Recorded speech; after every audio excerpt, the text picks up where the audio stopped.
Good morning. How are you today, everyone? It is February 4th, 2022. Good news and bad news today here in the homestead. And forgive my messy house. I'm not the world's best cleaner, but I try. So, making some eggs. My girls are producing again. And eggs. And this bowl happened overnight. Lord have mercy. But they're small eggs, and they're first eggs. So our experience with first eggs, I did the experiment of hatching some of the first eggs, and they weren't really thriving chickens. We'll get into that later. But here's a nice bowl of I call them multicultural eggs because I'm not politically correct. And of course, then there were some eggs that, as you can see, were not quite right. They have little blood specks in them. That's very common. That's why we candle eggs before we sell them. I'm not selling eggs right now, but this is how it works. So beautiful day out here. We had the record snowfall. We got, I hate to be a size queen, but we got 10, 11 inches last night and the night before. So beautiful day here at the homestead. Sadly, we've had some bad news. We lost a hen last night, and it is a sad thing. There's her posse right there. She was one of my big girls, and there's that rooster pecking on her. I'm gonna eat you. I'm gonna eat you. So, but girls, say goodbye. I already said the Lord's Prayer on her, and I'll leave her there for a while. So we're doing good. Everyone's had their midday food, and there's always food. I always leave food out for them because there's nothing sadder than someone who's hungry and thirsty. Now, I'm gonna leave her down there for a while.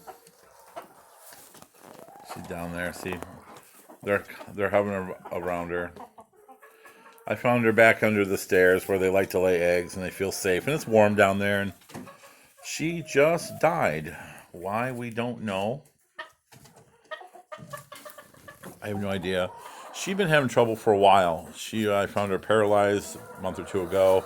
She was dehydrated. That was my fault. I was away for a day and a half. My watering person didn't come by. But we got her fixed up and it's good. But she'd always have some trouble walking with her one leg, and it just is what it is. So I'm going to take her out later. I'm going to take her out into the hill the hill back behind the barn. And there's an old fox den, and there's a fox in there. And I'm just going to place her out there and let nature take its course. Now, some people would say now, you're attracting foxes. The foxes and coyotes are around here. Actually, the coyotes don't come in the valley anymore here. But just that one fox, and times are tough. It's cold. We got, it's 5 degrees. It was 0 this morning, and then 5 degrees, and now it's about 8 degrees. And it's a beautiful day, and let's give a fox a little lunch. I dumped my old eggs out there also. And, just kind of keeps her fed and, in a way. Now, most people don't want to do that, but I wouldn't recommend it. But we seem to have a happy medium going on now. And I see her tracks. She doesn't come near the barn. I just take some food out there occasionally, and everything's copacetic. The reality of it is the reason I'm doing this video today, and I'm kind of rambling, is kind of pull my thoughts together. I'm trying to breathe. Is that a vegan got on my butt the other night, and I was telling them, I have these chickens. They have a good life. They have a very good life. And let's take this in the barn. And I let them do what they want. I let them naturally live a life that they're happy. Now, see, this is Paul Sr. and his girls. See, there's my troublemaker up there, and these guys, and that little rooster that they're always kind of playing with each other. I think they have a thing, and we'll leave it at that. And there's a few more chickens up here in the loft, and that's a granary, and They're over there and they're happy. And down in the basement is where the rest of the chickens are. And they have a heat lamp and water, blah, blah. I mean, they're living a good life and they're free to roam. And actually, on this side of the barn is a sunroom that the chickens love to go and sit in the sun. Now, how many chickens have a sunroom? So I'm explaining this to these hippie vegetarian vegan people. And there's nothing I can say that's right. And she goes, well, what about the eggs? I go, what about the eggs? And she goes, well, they're life. I'm like, they are life and they're delicious. And she goes, well, they're embryos. I'm like, not so fast, sister. Don't play me. They are embryos. They're little pieces of life. They are fertilized eggs. And I go, that's why we collect the eggs every day or so. And that stops the process. And then they're done. They're not going to hatch. Now, they could possibly hatch, because they can sit for about 2 weeks in a medium temperature, like 50 degrees, give or take. And they are still hatchable. But once they get below a certain point in temperature, they're just not going to be viable. There might be 1 or 2 that pull through. But it stops all development. It stops development and it just fades out. And I go, well, you're pro-choice, right? And she's like, well, that's not the same. I'm like, it is exactly not the same, but at the same time it is. Boy, I turned that around on her. And I said, you can have an abortion of a 5-month-old fetus that screams as it's ripped apart. My eggs never get to that point. I would never purposely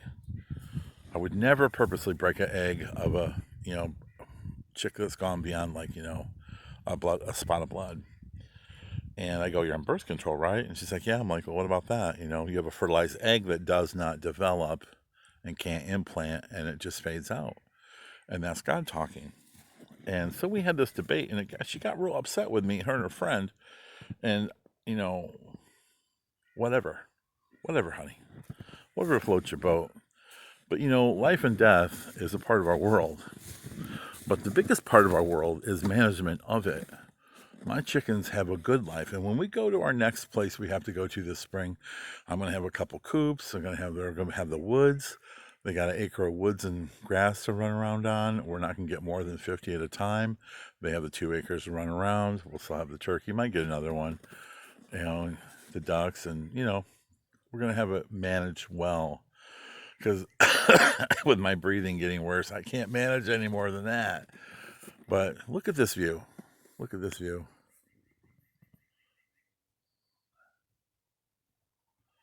So, to all you vegans out there, to all you vegans and non-meat eaters, just remember, I'm giving these girls and boys, I've kept my roosters, remember that.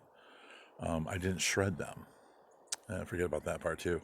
I don't shred my roosters. I give them a good life, and then that day comes where, they become dinner. But, I think we're doing the right job. When I was a kid, we had pigs and cattle out here, and they were happy, and they lived the life. And we had big gardens. This was all garden when I was a kid, and we had a bit of a feedlot down there, and there was cattle back there, and the animals can have a good life. What needs to happen in the world is the people need to go back to the land. We're going to have to break up these large landownings and go back to smaller farms. It'll be better for the world. Hedgerows, woods, and we can do it. We have enough. We're not overpopulated enough to where we can't manage this better. But when the billionaires and the trillionaires, and there's trillionaires out there, want everything for themselves, we'll all die. And that's what's happening now. We are all dying. I am not a communist. I am a capitalist. But I was raised on the farm.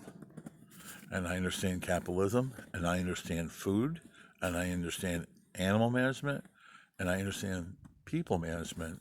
And the basis word there is love, ladies and gentlemen. I love my girls. I'm not in love with them, but I love them.